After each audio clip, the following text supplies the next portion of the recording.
Video में हम लोग मल्टी टाइम फ्रेम एनालिसिस करना सीखेंगे। सबसे पहले हम लोग क्या करेंगे, बैंक निफ्टी और निफ्टी का मंथली चार्ट का एनालिसिस करेंगे। फिर उसके बाद वीकली चार्ट के ऊपर जाएंगे। वीकली चार्ट के एनालिसिस के बाद डेली चार्ट का एनालिसिस करेंगे। ये तीनों चार्ट का एनालिसिस करने के बाद हम लोग आइडेंटिफाई करेंगे कि कौन सा ट्रेंड मार्केट में चल रहा है। जब हमारा ट्रेंड कन्फर्म हो जाएगा तो इस ट्रेंड के डायरेक्शन के हिसाब से हम लोग इंट्राडे चार्ट में पोजीशन ले लेंगे। इंट्राडे चार्ट में हम लोग 5 मिनट और 15 मिनट का एनालिसिस करेंगे और वहाँ पर एंट्री और एग्जिट आइडेंटिफाई करने की कोशिश करेंगे। तो ये सभी बातें स्टेप बाय स्टेप आप इस वीडियो में सीख पाओगे। तो सबसे पहले स्टार्ट करते हैं बैंक निफ्टी के चार्ट का एनालिसिस। अभी आपके सामने मैंने जो चार्ट लगाया हुआ है वो निफ्टी का स्पॉट का मंथली चार्ट लगाया हुआ है। मंथली चार्ट अगर आप देखते हो तो आपको सबसे पहले क्या नज़र आता है, आपको चार्ट को रीड करना सीखना है। तो आपको ये समझना पड़ेगा, जब भी हम लोग चार्ट का एनालिसिस करते हैं तो एक्चुअल में हम लोग मार्केट के जो बायर और सेलर है वो क्या सोच रहे हैं, उनकी सामूहिक सोच को हम लोग यहाँ पर पढ़ने की कोशिश करते हैं। अगर आप देखोगे तो आपको एक सिंपल पॉइंट में बताता हूँ, मार्केट ने एक ऐसा मोमेंटम दिखा दिया और फिर रिट्रेस होकर यहाँ पर नीचे वाले स्टेज पे आता है। तो ये stage completely range bound momentum रहता है। क्यों रेंज बाउंड मोमेंटम रहता है? मार्केट को अगर ऊपर जाना है तो इस हाई को निकालना पड़ेगा, तभी मार्केट अपसाइड का मोमेंटम दिखा सकता है। मार्केट को नीचे आना है तो इस लो को निकालना पड़ेगा, तभी मार्केट यहाँ पर डाउन साइड का मोमेंटम रहता है। तो ये जो इन बिटवीन वाला फेज रहता है, ये इन बिटवीन वाला फेज एक रेंज बाउंड फेज रहता है। मैंने आपको बताया हुआ है कि मार्केट पार्टिसिपेंट जो है, मार्केट पार्टिसिपेंट दो तरीके के होते हैं। स्पेसिफिकली हम लोग सिर्फ और सिर्फ ऑप्शन के हिसाब से मार्केट को देख रहे हैं, एनालाइज कर रहे थे। तो ऑप्शन बायर एक रहता है जो ऑप्शन बाइंग का काम करता है, और ऑप्शन राइटर रहता है जो ऑप्शन सेलिंग का काम करता है। तो अगर आप देखोगे तो जब भी मार्केट में क्विक मोमेंटम होता है, वन साइडेड मोमेंटम होता है, तो वो ऑप्शन बायर के लिए बेनिफिशियल होता है। और जब भी मार्केट एक रेंज बाउंड मोमेंटम में एक छोटे दायरे में रहता है तो वो ऑप्शन राइटर लोगों के लिए बेनिफिशियल होता है। तो मार्केट जो है वो मार्केट दोनों तरीके के पार्टिसिपेंट को मौका देता है, बायर को भी मौका देगा, राइटर को भी मौका देगा। तो फिलहाल के लिए मार्केट जो नीचे आया था उसके बाद यहाँ पर एक दोजी कैंडल बना के फिर ऊपर चला गया है, और यहाँ पर मार्केट हमें इंडिकेट कर रहा है कि मंथली चार्ट के ऊपर हम लोगों को मार्केट एक रेंज बाउंड सिनेरियो दिखा रहा है। तो ये हमारा मंथली चार्ट का एनालिसिस क्लियर होगा। अभी मंथली चार्ट का अगर हम लोग सिंगल कैंडल एनालिसिस करते हैं तो सिंगल कैंडल एनालिसिस हमें क्या कहता है, मंथली चार्ट के ऊपर अभी चार्ट मंथली मंथ कंप्लीट नहीं हुआ है, तो यहाँ पर हम लोगों को ये इंडिकेट कर रहा है कि हम लोगों को थोड़ा वेट एंड वॉच के मोड में रहना पड़ेगा। जब भी ये मंथली कैंडल क्लोज हो जाएगा तब हम लोगों को कंप्लीट एनालिसिस मिल जाएगा। फिर उसके बाद हम लोग शिफ्ट होते हैं वीकली चार्ट के ऊपर। वीकली चार्ट में अगर आप देखोगे तो वीकली चार्ट में कौन कौन से पॉइंट हम लोगों को क्लियर हो रहे हैं। सबसे पहली बात, मार्केट यहाँ पर जो डाउन साइड का मोमेंटम दिखा रहा था, उस डाउन साइड के मोमेंटम को ब्रेक करके मार्केट ने अप साइड का मोमेंटम यहाँ पर लगा दिया है। तो वीकली चार्ट में कौन कौन से पॉइंट इंपॉर्टेंट है इसको समझने की कोशिश कीजिए। हम लोग यहाँ पर प्योर प्राइस एक्शन को फॉलो करना चाह रहे हैं, और प्राइस एक्शन में प्राइस एक्शन के जो बेसिक और फंडामेंटल कंसेप्ट है, बस उसी बेसिक और फंडामेंटल कंसेप्ट के थ्रू मैं आपको सिखाना चाह रहा हूँ कि चार्ट को किस तरीके से एनालाइज किया जाता है। और ये चार्ट को एनालिसिस करने का एकदम सिंपल टेक्निक मैं आपको बता रहा हूँ। तो सबसे पहले हम लोगों ने यहाँ पर क्लियर कर लिया कि मार्केट जो है वो अपसाइड के मोमेंटम में बना हुआ है। अगर अपसाइड के मोमेंटम में बना हुआ है तो आपको सवाल पूछना है चार्ट से कि अपसाइड का मोमेंटम कितना हुआ है। तो अगर आप देखोगे तो एक अपसाइड का बड़ा मोमेंटम हुआ है, ऑलमोस्ट 16,900 से लेके मार्केट 18,400 तक, मतलब एक 1,500 पॉइंट का यहाँ पर मार्केट ने अपसाइड का मोमेंटम दिखाया हुआ है। और 1,500 पॉइंट के अगर आप मोमेंटम को देखोगे तो एक छोटा सा मार्केट में रिट्रेसमेंट आया हुआ था, तो उसके बाद कोई भी रिट्रेसमेंट नहीं आया हुआ है। तो वीकली चार्ट में बहुत सारे पॉइंट अभी क्लियर होते जा रहे हैं। नेक्स्ट हम लोगों को क्या करना है, यहाँ पर एक इंपॉर्टेंट रेजिस्टेंस लेवल को ड्रॉ करना है। अभी ये रेजिस्टेंस लेवल इंपॉर्टेंट होना चाहिए, इसका क्या मतलब होता है, रेजिस्टेंस लेवल इंपॉर्टेंट होना चाहिए मतलब मल्टीपल टाइम वो जो लेवल है वो मल्टीपल टाइम टेस्टेड होना चाहिए। मल्टीपल टाइम जब भी मार्केट वो लेवल टेस्ट करता है तो इसका मतलब ये होता है कि उस पर्टिकुलर लेवल पर आने के बाद वहाँ पर ट्रेडर लोग, पर्टिकुलरली बिग ट्रेडर लोग एक्टिव हो जाते हैं, और उनके एक्टिव होने के कारण उस लेवल को आइदर रिस्पेक्ट किया जाता है या ब्रेक किया जाता है। अगर आप यहाँ पर देखोगे तो आपको पता चलेगा कि कितने वीक में ये लेवल को मार्केट ने रिस्पेक्ट किया हुआ है। ये पहला वीक, ये दूसरा वीक, ये तीसरा वीक और ये चौथा वीक, मतलब 4 बार इस लेवल को मार्केट ने रिस्पेक्ट किया हुआ है। जब भी कोई भी लेवल इतनी बार रिस्पेक्ट होता है तो उस केस में क्या हो जाता है, मार्केट उस लेवल को ब्रेक करने करने के बाद एक मोमेंटम सा क्रिएट हो जाता है। अभी ये मोमेंटम क्या करेगा, मार्केट जैसे इस लेवल के ऊपर निकलेगा, मतलब 18,400 लेवल के ऊपर निकलेगा, ये बायर लोगों को अट्रैक्ट करके मार्केट ऊपर लेके जाएगा। ये इन जनरल आपको एनालिसिस लगेगा। कितने लोगों को ऐसा लगता है मुझे कमेंट सेक्शन में वो बता दीजिए। अभी मैं आपको यहाँ पर कुछ क्लू और कुछ इंपॉर्टेंट पॉइंट यहाँ पर मैं बताने वाला हूँ। इस इंपॉर्टेंट पॉइंट के ऊपर आपको गौर करना पड़ेगा।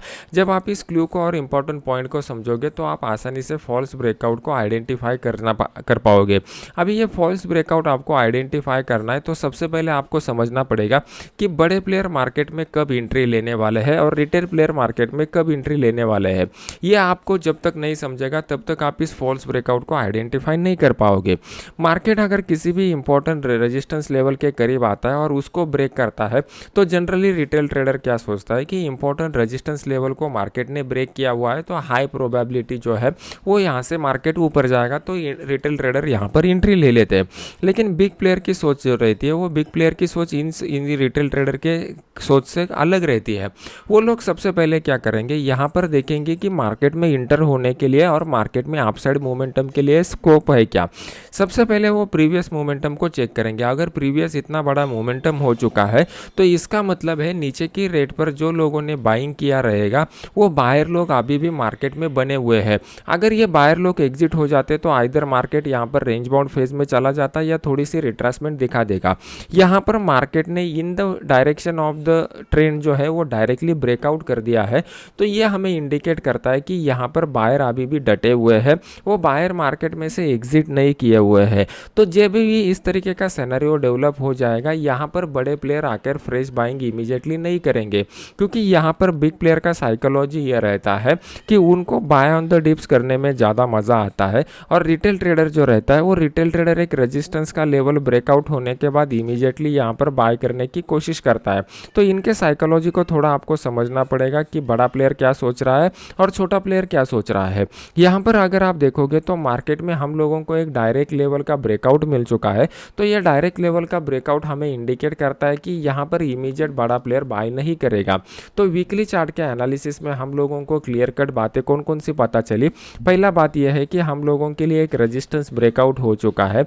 ये रेजिस्टेंस ब्रेकआउट के बाद बड़ा प्लेयर जो है वो बिग प्लेयर इमीडिएटली एंट्री नहीं लेगा, तो बिग प्लेयर थोड़ा सा वेट एंड वॉच की मोड में यहाँ पर रहना प्रेफर करेगा। अभी यहाँ पर तीसरा और सबसे इंपॉर्टेंट पॉइंट ये आता है कि हम लोगों को कहाँ पर एंट्री लेना चाहिए। जब भी आप ट्रेड करते हो तो आपको कहाँ पर एंट्री लेना चाहिए, ये पॉइंट आपको लिए इंपॉर्टेंट है। मंथली चार्ट के एनालिसिस में हम लोगों ने क्लियर कर देखा हुआ था कि मार्केट एक रेंज बाउंड फेज में फंसा हुआ है और ये पिछले 1.5 साल से मार्केट में कुछ ज़्यादा momentum as compare to the individual stocks नहीं हो रहा है। तो मंथली चार्ट का एनालिसिस में हम लोगों ने एक लास्ट में पॉइंट कवर किया हुआ था कि जब तक कैंडल क्लोज नहीं होता तब तक वेट एंड वॉच की मोड में रहना चाहिए। और यहाँ पर बड़े प्लेयर का वीकली चार्ट का एनालिसिस भी यह हमें कह रहा है कि यहाँ पर भी आपको वेट एंड वॉच की मोड में रहना चाहिए। अभी नेक्स्ट इंपॉर्टेंट पॉइंट, अगर छोटे छोटे मोमेंटम आते हैं तो इंट्राडे में उसको कैसे कैच करना है ये समझने के लिए हम लोगों को डेली चार्ट के ऊपर जाना पड़ेगा। अभी आपके सामने मैंने डेली का चार्ट लगाया हुआ है, तो डेली के चार्ट के ऊपर कौन कौन से पॉइंट हम लोगों को क्लियर हो रहे हैं। पहले हम लोगों ने मंथली का एनालिसिस किया, फिर वीकली का एनालिसिस किया और फिर अभी डेली चार्ट का एनालिसिस कर रहे हैं। डेली चार्ट में सबसे इंपॉर्टेंट बात रहती है कि ये 18,265 का जो लेवल है उस 18,265 के लेवल के ऊपर का क्लोज मार्केट में हम लोगों को मिल चुका है। मतलब यहाँ पर एक पॉजिटिव सेंटीमेंट जो है वो पॉजिटिव सेंटीमेंट मार्केट में बरकरार है। सेकंड पॉइंट, अगर आप देखोगे तो पिछले 4 दिनों से जो मार्केट है वो एक दायरे में बना हुआ है। ऊपर की साइड में 18,400 का जो लेवल है वो एक इंपॉर्टेंट रेजिस्टेंस की तरह काम करेगा। नीचे की साइड में 18,200 का जो लेवल है वो इंपॉर्टेंट सपोर्ट की तरह काम करेगा। मतलब यहाँ पर हम लोगों को डेली चार्ट में एक रेंज मिल रहा है। रेंज में ऊपर की साइड में 18,400 का रेजिस्टेंस और नीचे की साइड में 18,200 का सपोर्ट का लेवल हम लोगों को मिल रहा है। और अभी जो मार्केट यहाँ पर बना हुआ है वो इन बिटवीन मार्केट फंसा हुआ है। मतलब मार्केट ने एक रेंज बनाया हुआ है और इन बिटवीन मार्केट अगर फंसा है तो हम लोगों को क्या करना पड़ेगा, आइदर इस लेवल को अपसाइड की तरफ या डाउन साइड की तरफ ब्रेक होने तक वेट करना पड़ेगा। और अगर ब्रेकआउट होता है तभी जाके हम लोगों को एक बढ़िया ट्रेड यहाँ पर देखने को मिल सकता है। अभी मैंने कल के वीडियो में आपको कुछ पॉइंट बताए हुए थे। जो लोग मेरे रेगुलर वीडियो देखते हैं उनको मैंने क्लियर कट बताया हुआ था कि बैंक निफ्टी में अगर आपको कल के दिन बाय ऑन द डिप्स का अपॉर्चुनिटी मिलता है तो वो नए एक्सपायरी कॉन्ट्रैक्ट में आपको एग्जीक्यूट करना चाहिए कि यहाँ पर बड़ी अपॉर्चुनिटी मिलेगा। अगर आप यहाँ पर देखोगे तो इनिशियली मार्केट जो था वो मार्केट ओपन होने के बाद नीचे आ गया। हमारा जो इंपॉर्टेंट सपोर्ट लेवल था, इसी सपोर्ट लेवल से मार्केट ने एक बाउंस बैक दे दिया। तो आप लोगों को दो बार ट्रेड करने का मौका मिला। पहला मौका यहाँ पर जो लोगों ने बाय किया रहेगा वो पहला मौका था, और दूसरा एक ट्रायंगल पैटर्न ब्रेकआउट के बाद यहाँ पर बाय करने का मौका मिला था, और वहाँ से मार्केट ने एक अच्छा खासा अपसाइड का मोमेंटम दिखा दिया। तो आपको क्या करना है, simply monthly chart, weekly chart और डेली चार्ट इनको क्लब करना है। इनको क्लब करने के बाद आपको आइडेंटिफाई करना है कि मार्केट में कौन सा ट्रेंड बना हुआ है। जब आपको ट्रेंड कंफर्म हो जाएगा तो आइदर आप क्या कर सकते हो, मान लो कि आपको अपसाइड का ट्रेंड मिला हुआ है तो अपसाइड के ट्रेंड में आप बाय ऑन द डिप्स का रणनीति अपना सकते हो, या फिर इंपॉर्टेंट रेजिस्टेंस लेवल ब्रेक होने का यहाँ पर रणनीति अपना सकते हो। अगर आपको डाउन साइड का ट्रेंड मिलता है तो डाउन साइड के ट्रेंड में आप क्या कर सकते हो, सेल ऑन द राइज का रणनीति अपना सकते हो, या फिर सपोर्ट लेवल डाउन साइड की तरफ ब्रेक होता है तो उसका रणनीति अपना सकते हो। तो ये सिंपल पॉइंट को आपको क्लब करना पड़ेगा। जैसे ही कोई बेस्ट अपॉर्चुनिटी मिलेगा मैं अपने इस फ्री वाले चैनल में आपको अपडेट कर दूंगा, जिसका लिंक वीडियो के नीचे मैंने डाला हुआ है। अभी निफ्टी के चार्ट में अगर आप देखोगे तो हम लोगों को ये क्लियर हो गया कि मार्केट रेंज बाउंड में बना हुआ है। तो अभी हम लोगों को 15 मिनट चार्ट के ऊपर जाना पड़ेगा। 15 मिनट चार्ट में हम लोग अगर देखेंगे तो हम लोगों को कहाँ पे इंपॉर्टेंट एंट्री मिल सकता है। तो सबसे पहली बात, अभी एनालिसिस करते समय इस कैंडल को हम लोग थोड़ा इग्नोर करेंगे, क्योंकि इस दिन जो हुआ था वो गैप अप ओपनिंग जो हम लोगों को देखने को मिला था, वो यूएस मार्केट में जो इन्फ्लेशन का डेटा आया था वो इन्फ्लेशन की डेटा की वजह से बड़ा गैप अप ओपनिंग देखने को मिला। तो इसको टाइम बिंग के लिए इग्नोर करेंगे और एक इंपॉर्टेंट रेजिस्टेंस लेवल यहाँ पर ड्रॉ करने की कोशिश करेंगे। तो हम लोगों को जो इंपॉर्टेंट रेजिस्टेंस लेवल मिल रहा है वो ये वाला रेजिस्टेंस लेवल मिल रहा है। इस लेवल को मार्केट ने मल्टीपल बार टेस्ट किया हुआ है। जो भी लेवल मार्केट में मल्टीपल बार टेस्ट होता है वो हमारे लिए इंपॉर्टेंट क्रूशियल लेवल बन जाता है। तो कल के दिन मतलब मंडे के दिन अगर मार्केट ये 18,344 के लेवल को अपसाइड की तरफ ब्रेक करता है तो उस केस में हम लोग 18,350 का जो कॉल है वो 18,350 के कॉल को यहाँ पर बाय कर सकते हैं।